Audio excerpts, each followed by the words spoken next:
ये कहानी है उदयपुर गांव की। रमेश चेयर पर बैठे बैठे सोच रहा था। फिर रमेश की पत्नी वहां आ जाती है और बोलती है, क्यों परेशान हो रहे हो? भगवान कभी किसी का बुरा नहीं करता है।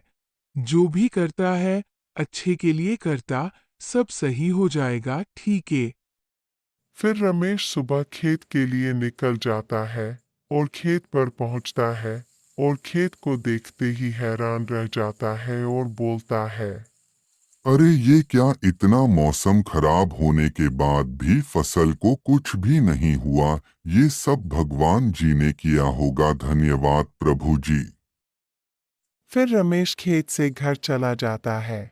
और ये बात गांव के अमीर लड़के सुरेश को पता चल जाता है। अच्छा, तो रमेश की खेती इस बार अच्छी हुई है, लेकिन मैं ऐसा होने नहीं दूंगा, उसकी खेती को बर्बाद कर दूंगा।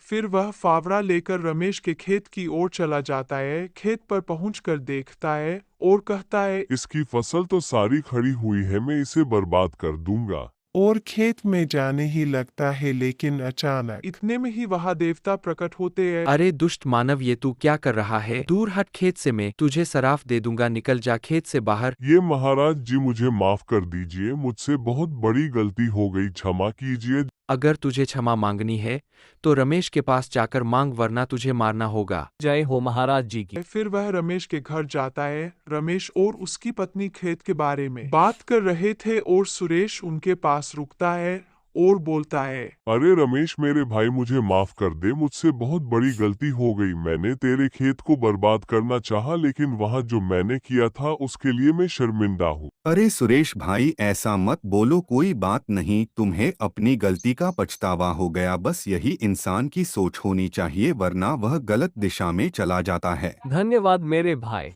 हमारे साथ वह इतना बुरा करने वाला था, तुमने उसे माफ क्यों कर दिया? भाग्यवान तुम नहीं समझोगी, अगर इंसान को अपनी गलती का पछतावा हो जाए तो उसे माफ कर देना चाहिए।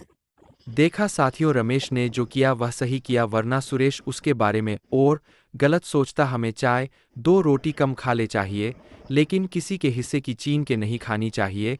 यही हमारे माता पिता हमें सिखाते हैं।